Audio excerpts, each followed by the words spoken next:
Assalamualaikum warahmatullahi wabarakatuh. Saya Syihabuddin. Terima kasih kerana anda berada di channel YouTube saya dan terima kasih juga jika anda telah tekan butang subscribe yang ada di bawah ini. Kalau belum tekan butang berkenaan, tekan butang berwarna merah itu. Jika ada video-video yang bermanfaat, insya-Allah akan ada dekat feed YouTube anda. Hari ini saya nak react sikit, buat satu video reaction berkaitan tentang ada satu dakwaan daripada seorang ustaz di masjid kot atau surau macam tu berkaitan tentang seorang YouTuber. Jom kita dengar apa yang dikatakan oleh ustaz itu di YouTube.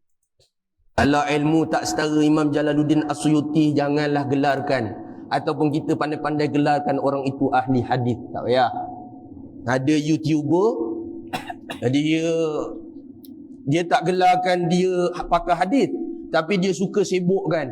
Ustaz ni ngamal hadis palsu. Ustaz ni mengamal hadis palsu. Ini kerja orang ni, mulut ni nak jahat je cakap. Apa kerja macam ni, astagfirullah. Ini nak memburuk-burukkan orang. Kau pergilah jumpa ustaz tu yang kau kata hadis palsu tu. Kau jumpa dengan dia. Betul ke hadis palsu? Daripada mana dia ambil?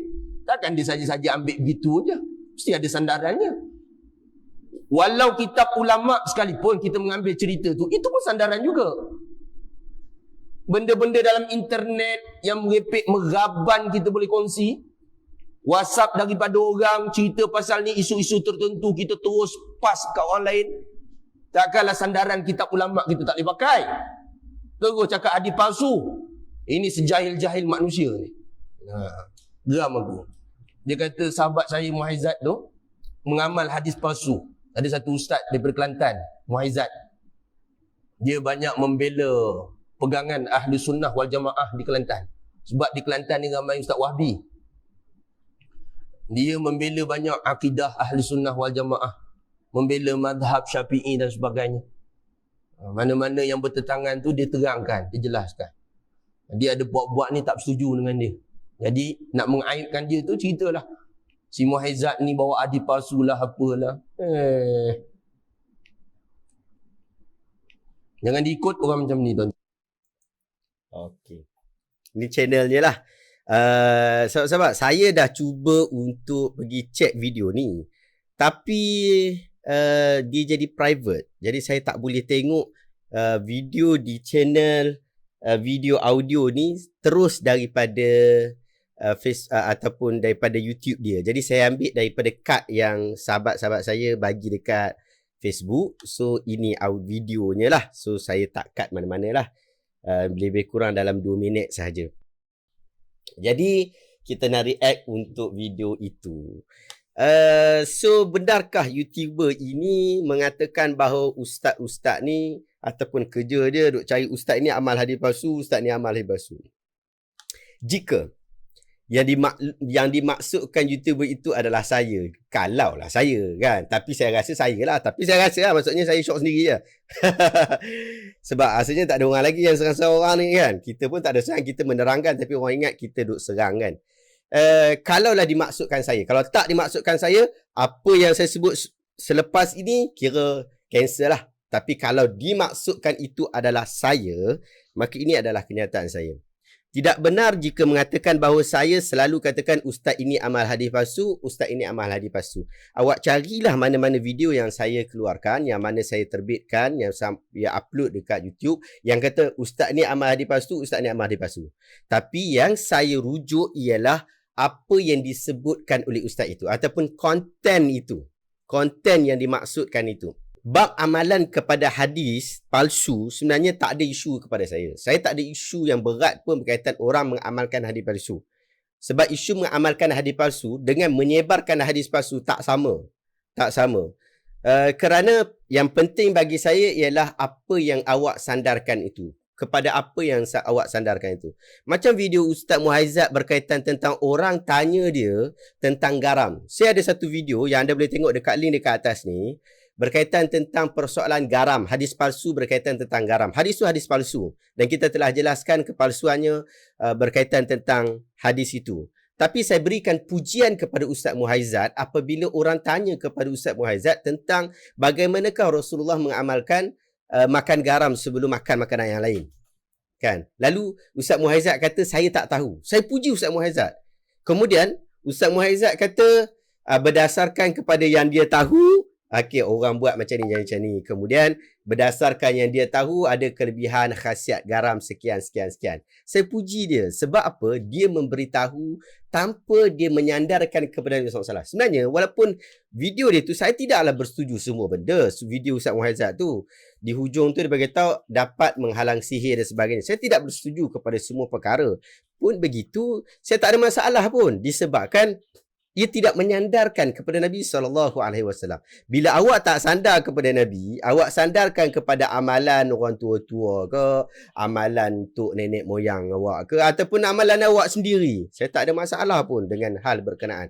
Ustaz ni nak amalkan yang tu ke, ustaz ni nak amal yang tu ke, saya tak ada masalah. Tetapi apabila awak sandarkan kepada Nabi SAW, itu menjadi masalah. Ini sebenarnya adalah disiplin di dalam menyampaikan info. Disiplin di dalam menyampaikan sesuatu. Saya bagi contoh yang lekeh lah kita kata. Ada orang kata Albert Einstein kata TikTok banyak merosakkan akhlak muda-mudi kita. Bila dikatakan kenyataan itu, Albert Einstein kata TikTok banyak merosakkan muda-mudi kita. Kita boleh kata bahawa kenyataan tu kita bersetuju. Ramai orang mungkin bersetuju, mungkin tak semua orang setuju, tapi cuma ramai orang mungkin setuju tentang kenyataan TikTok dapat merosakkan muda-mudi kita. Orang setuju. Tapi pasti kita akan kata kenyataan itu disandarkan kepada Albert Einstein palsu. Mustahil Albert Einstein nak sebut benda tu. Zaman Albert Einstein, internet pun tak ada, apatah lagi TikTok. Lagilah tak ada. Itu yang lekeh lah. Kan kita kata okey nak Islamik sikit contoh lah. Ni Ustaz Aquaman lah disebut macam-macam. Kan? Kita bagi contoh yang Islamik sikit lah. Contoh adalah Al-Iman Yazid wa Yanqus. Iman bertambah dan berkurang. Iman bertambah dan berkurang dikatakan ia adalah hadis Nabi. Palsu. Dia bukan hadis Nabi. Tetapi adakah benar konten iman bertambah dan berkurang? Ya betul. Konten itu dikuatkan di dalam hadis-hadis. Tetapi lafaz iman Yazid wa Yanqus tidak disebutkan oleh Nabi. Jika awak kata Nabi kata, palsu. Tapi kalau kata bukan Nabi yang kata, tetapi inilah satu kaedah yang digunakan oleh para ulama di dalam memberitahu akidah yang dipegang oleh Ahlussunnah wal Jamaah. Nampak tak? Itu perbezaannya. Apa beza ucapan manusia dengan ucapan Nabi SAW? Jom kita tengok. Nabi SAW sudah ingatkan kita tentang hal ini. Nabi kata, Inna kadhiban alayya laysa kakadhibin ala ahadin. Man kadhaba alayya muta'amidan falyatabawwa maq'adahu minan nar. Bohong atas nama aku bukan sama macam bohong atas nama orang lain. Siapa yang bohong atas nama aku, siap sedialah dengan kursi dia daripada api neraka. Jadi bohong atas nama Nabi ada implikasi yang berbeza berbanding pembohongan atas nama orang lain. Kita tengok pula apa yang dikatakan oleh Imam Ibn Hibban. Imam Ibn Hibban disebut di dalam dia ada satu buku Sahih Ibn Hibban. Di dalam Sahih Ibn Hibban dia ada muqaddimah. Dalam muqaddimah dia kata qala al-Imam Ibn Hibban fi sahihihi. Dia kata faslun dhikru ijabi dukhulin nari liman nasaba syai'a ila al-Mustafa sallallahu alaihi wasallam wa huwa ghairu alimin bi sihhatihi. Satu fasal yang menyebutkan kewajipan masuk neraka kepada sesiapa yang menisbahkan sesuatu kepada Mustafa sallallahu alaihi wasallam sedangkan dia tak tahu tentang kesahihannya. Imam Ibn Hibban nak sebut bahawa bukan sekadar orang yang mencipta hadis palsu yang mendapat ancaman api neraka, tetapi orang yang menyebarkan tanpa dia tahu tentang kesahihan pun, dia pun mendapat ancaman itu. Bukan kita kata, inilah, tu dia lah, dia ni kerja nak menerakakan orang. Bukan, ini ancaman daripada Nabi. Kita sebut ancaman daripada Nabi. Bab masuk api neraka, hang masuk api neraka, aku masuk api neraka. Saya tak tahu sebab saya tak pegang kunci api neraka. Kita tak pegang kunci api neraka, kita tak pegang kunci syurga. Kita tak tahu siapa yang akan masuk akhir nanti masuk syurga, siapa yang akan masuk api neraka. Kita tak tahu. Tapi kita diberi peringatan oleh Nabi SAW. Jangan bohong atas nama Nabi. Hang bohong atas nama Nabi, dalam api neraka tempat hang. Macam tu juga, jangan sebarkan sesuatu yang kita tak pasti tentang kesahihan dia. Jadi, kata beliau, takkan sandaran kitab ulama kita tak boleh pakai. Yang ni dia kata ni. Takkanlah sandaran kitab ulama kita tak boleh pakai. Seperti yang kita maklumkan, kita tidak mengkritik peribadi. Saya duk selalu sebut, hampa dengar tak dengar, aku tak faham lah hampa ni. Kita kritik konten, bukan peribadi. Awak carilah dalam video saya kata, ustaz ni tengok hidung dia berlubang, dua. Tapi yang betul, hidung berlubang kan? Tengok hidung dia kembang lebih pada orang lain. Tak, saya tak sebut hal itu. Tengoklah ustaz ni, dia sebarkan hadis palsu, bodohnya dia ni. Tak ada, awak tak jumpa. Awak tak jumpa kenyataan saya kata ustaz ni bodoh ke, ustaz ni cuai ke, ustaz ni tak boleh pakai ke. Tak ada. Sebab kita bukan timbang kepada individu. No. Individu mungkin dia sebut satu tu silap. Tapi ada yang lain dia sebut betul. Yang kita kritik bab silap tu supaya dia boleh improve. Bukan untuk dia sangat sebenarnya kita buat video ni. Untuk kita juga sebenarnya. Untuk kita sendiri. Oh, ya tengok dekat YouTube komen kita ni. Ramai-ramai kata apa? Ramai kata, oh, saya baru tahu. Oh, rupa-rupanya sebenarnya hadis ini tak sahih. Rupa-rupa, oh, ini hadis dhaif berat rupanya. Oh, ini pendirian ulama berkaitan tentang hadis dhaif berat. So, baru tahu. Jadi, kita buat YouTube bukan untuk ustaz tu juga sebenarnya. Tapi untuk kita sendiri. Dan juga kepada follower, subscriber saya. So, yang tu. Para ulama ni, saya berpendirian bahawa para ulama telah bertukus lumus di dalam memberikan penyampaian yang bagus. Dah bertukus lumus dah. Tetapi kita faham konsep dia macam ni. Orang yang buat kerja banyak tulis je, banyak fatwanya, dia akan melakukan banyak kesilapan. Ini fakta. Orang yang sikit kerjanya, sikit kerja buat dia, sikit khidmat dia kepada masyarakat, sedikit manfaat dia yang diberikan kepada orang, sedikit jugalah silap dia. Orang yang tak buat kerja langsung, tak pernah bagi manfaat kepada orang lain, dia tak buat kerja langsung, maka adakah dia kosong kesilapan? Tak. Dia ada satu kesilapan. Tapi kesilapan dia lagi besar daripada orang yang buat kerja banyak tadi tu. Yang banyak silap tadi tu. Awak nak cari kesilapan Al-Imam Al-Ghazali rahimahullah, awak akan jumpa banyak kesilapan Imam Al-Ghazali. Jumpa sana, jumpa sini, jumpa sana, jumpa sini. Tapi nak dibandingkan manfaat yang Imam Ghazali bagi, ya salam. Sikit coeknya, kalau kita kata 100%, mungkin tak sampai 1% pun. Bukan kita kritik 1% tu tanda kita bagus daripada Imam Ghazali. Tak. Tapi yang tu kita boleh improve. Kenapa kita tak mau improve? Kalau kita ada Android, kita ada handphone Mac dan sebagainya kan, kita ada iPhone, dia pun buat upgrade. Kenapa kita tak nak upgrade? Adakah dia dah upgrade, dia kata, oh inilah tanda iPhone tak bagus? Bukan. Dia nak improve. Macam tu juga. Kita bila kita tahu benda yang tak betul, benda yang terlepas, tersilap, kita betulkan. Saya nak ajak anda semua untuk tengok satu slide, satu tulisan daripada Ustaz Hafiz Soroni. Ustaz Hafiz Soroni ni, dia ni ada antara kita kata fighter aswaja dalam bahagian hadis lah. So kita tengok kenyataan dia yang dia tulis dalam blognya pada 26 hari bulan 12 tahun 2013. So kita tengok apa yang dia sebut. Hairan ada hadis palsu dalam kitab. Ada setengah orang berasa hairan apabila disebutkan ada hadis palsu. Tak mungkin ulama menggunakan hadis palsu dalam kitab-kitab mereka, dalam kitab seseorang ulama. Sebabnya ia berasa sudah pasti mereka maklum tentang larangan Nabi dan ancaman balas berat kepada orang yang mereka reka hadis palsu.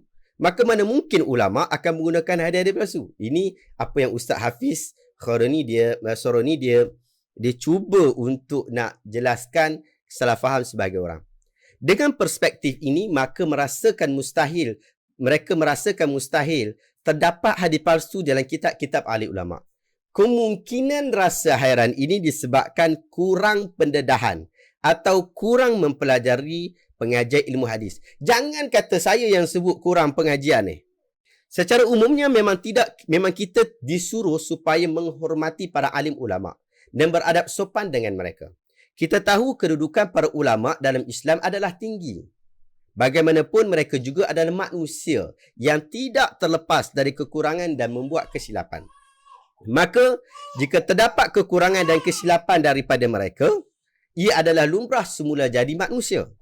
Peranan kita ialah memahami sebabnya, bukan menolak dan menidakkannya hingga mengangkat mereka ke tahap maksum atau merendahkan mereka dan memperlekehkannya hingga menjatuhkan maruah para ulama. Sebab tu kita tak buat benda ni.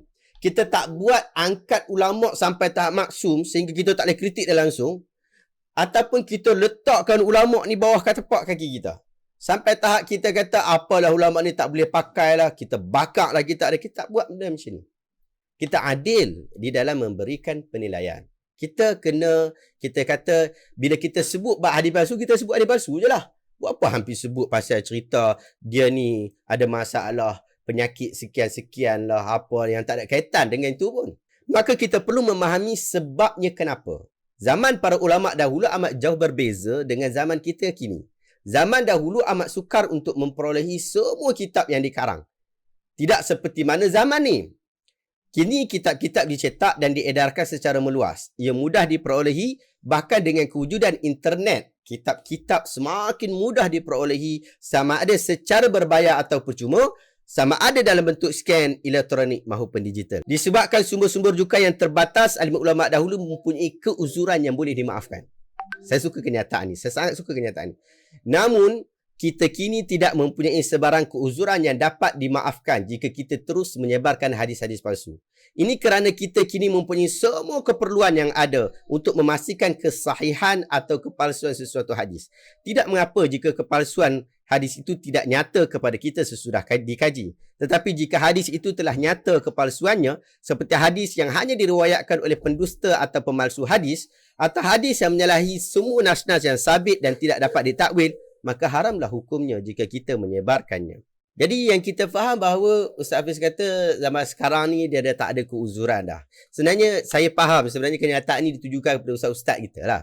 Ustaz-ustaz yang mampu untuk nak buat semakan. Sebenarnya untuk simple semakan, kita boleh cek asal awak ada pandai bahasa Arab sikit, awak ada pandai sikit ilmu hadis, bukan pandai sangat lah, ilmu mustalah hadis tu awak settle lah. Yang tu awak boleh semak. Masuklah dara.net ke, masuklah pakailah kitab Maktabah Syamilah sikit ke, ataupun yang seumpama dengannya. Jadi dah mudah bagi kita. Tak sama macam ulama' dulu. Ulama' dulu kitabnya terhad. Jadi mungkin kadang-kadang ada kesilapan-kesilapan yang berlaku berdasarkan kepada isu itu. Hari ini kita ulama'-ulama' kita siap bagi kesimpulan lagi. Dia tidak sekadar bagi sanad je. Dia bagi kesimpulan. Ulama' dahulu, walaupun mereka keluarkan hadis-hadis yang tidak sahih itu pun, mereka keluarkan sanad tu. Bila mereka keluarkan sanad, jadi sedang. Ulama' yang kemudian tu boleh semak tu. Siapa yang ada masalah dekat situ. Kalau tak ada masalah, okey, apa status dia. Ada masalah, apa masalah dia. Tapi kita hari ni, ulama'-ulama' kita dah buat Syekh Ahmad Syakir, dah buat Syekh Syu'ab Arnaud, dah buat semakan demi semakan. Dah ramai lagi ulama'-ulama' yang telah membuat semakan. Kenapa kita tak pergi buat tengok semakan tu? Ustaz-ustaz kita kan tahu bahasa Arab. Bolehlah semak tu. Kenapa tak nak semak? Itu untuk ustaz-ustaz kita lah. Tapi kadang-kadang yang kita kata orang awam kan. Orang awam, mungkin saya kata orang awam masih ada keuzuran. Disebab apa orang awam ada keuzuran? Sebab daripada sudut di Malaysia, kita punya tahap hadis-hadis kita pun belum direkod dalam bahasa Melayu secara penuh.